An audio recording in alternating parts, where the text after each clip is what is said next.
Tamakosi, Tamabakania, it's a new era here. Since the incidents of the last derby that we hosted, where Pirates was hosting Kaizer Chiefs at FNB Stadium, where additional supporters entered the stadium with a fake ticketing, the stadium management, together with its partners, which is Kaizer Chiefs Football Club and Orlando Pirates Club, has come with a new way of improving and ensure that the spectators experience is enhanced at all the time. This include introduction of new ticketing website. So we are saying goodbye to Ticket Pro. Ticket Pro is the previous website that we used to use in order to procure our tickets by going to Spar, BP, Sasol, and all those retailers that are related to Ticket Pro. So now we are saying it's a new era of open ticketing. So for all home games of Orlando Pirates and Kaizer Chiefs, this system is going to be used starting from the 4th of March going forward. Let's go into detail. Open ticketing, I was trying to check their website. It just unfortunately I couldn't find the website, so it's still a problematic, and it's going to be a challenge to most of the spectators when they are trying to procure that tickets through the website. You can also be able to go and procure it at Stadium Management of South Africa website, which is www.stadiummanagement.org.za. You can go and procure it at Kaizer Chiefs website and their store. This is www.kaiserchiefs.com. You can go to Orlando Pirates, where is www.orlandopirates.fc.com, and those tickets will also be available at their stores. So at Orlando Stadium, there's Orlando Pirates store. At Naturena, there is Kaizer Chiefs store. That's where you can be able to procure those tickets through those teams. There's also another new way, which is the fourth way which you can be able to procure these tickets. Is through a WhatsApp. So all that you just have to do is to save this number, which I'll give it to you, and then from there on you text them, you'll be able to procure your ticket. The number is 010-288-3005. That's the number that you save and say open ticket. You save on WhatsApp and text tickets with an S. Then it will give you the event that is happening. Then you select, for example, on the 4th of March, you select Kaizer Chiefs and Magesi, and then it will give you the prices, which is 60 Rand for now. You select the prices, then it will calculate that you are reserving these tickets, so you can be able to procure up to 10 tickets in a single transaction. So you'll be able to reserve those 6 tickets or 10 tickets, and then they'll send you a link where you have to enter, and then you'll be able to finalize the payment through your app.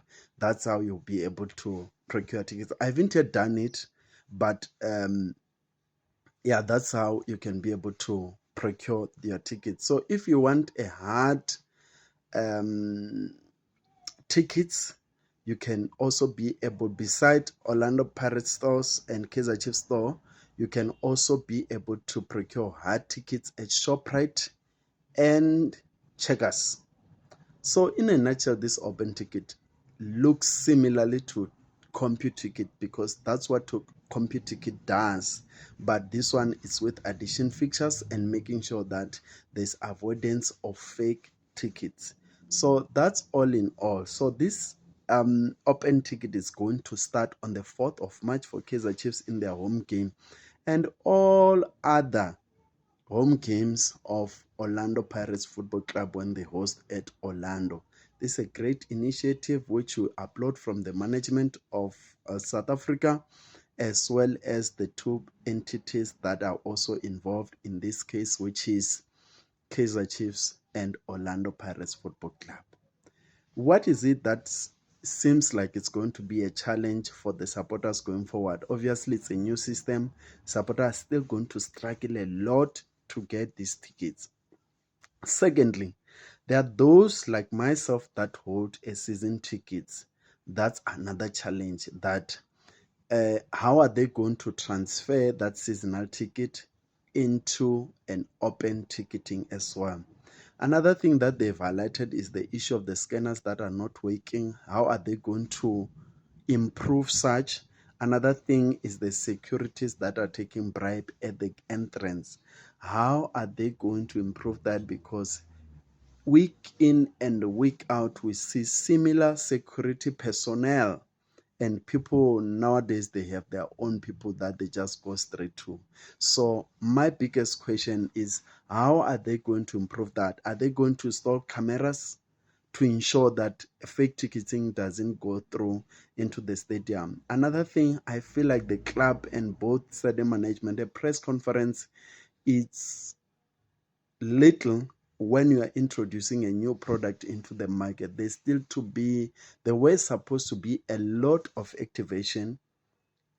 In fact, I think we're supposed to use this period from March until May to make sure that we induct our supporters into this new system, because most of them at this particular moment, they don't even know what are they going to do. But a press conference does not really mean that everyone is aware, everyone will go and search for that information, everyone will be able to go and procure that ticket. So I feel like there is a very poor promotion into this new ticketing system that they're going to utilize from now on going forward.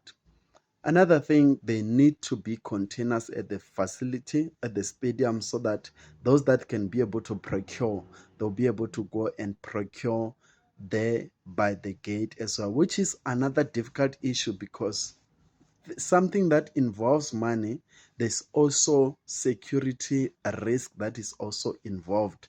So in my own opinion, they still need a lot of communication. They still need a lot of promotions that still need to be done by these two teams and the stadium management of South Africa that are involved, in order to ensure that, beside experience, do our supporters know how are they going to consume this product? You see, that's what I feel it needs to be addressed. Another thing that I also saw, that 60 rand, it reserved all ages, which I feel like at some point there was a need to be an age category. For example, when you attend Mamelodi Sundowns games, most of the game you find that children under the age of 12 does not pay the same amount with those ones that are over the age of 12. It's something that still need to be addressed. Imagine holding a little baby whom is a 2 years old, you're trying to induct into the environment, you try to induct into a team, but you are going to pay the same amount as that child whom is 2 years. That does not really make sense to me, because the aim here is not to make product, but the aim is to sell the product of PSL, which I feel like PSL has given a lot power into the teams in order to dictate the price. But does it really equivalent? If Sundowns can be able to host a game by 40 rand, why would you not set a certain target of saying that for NSL games, let tickets sell at 40 rand or at 6 or 800? For NFD, let tickets sell at this particular moment. However, it's a new directive that we are getting from our management. We appreciate this effort to try to mitigate this issue, and we are hoping that it will be a success project. Once a Pirates, always a Pirates.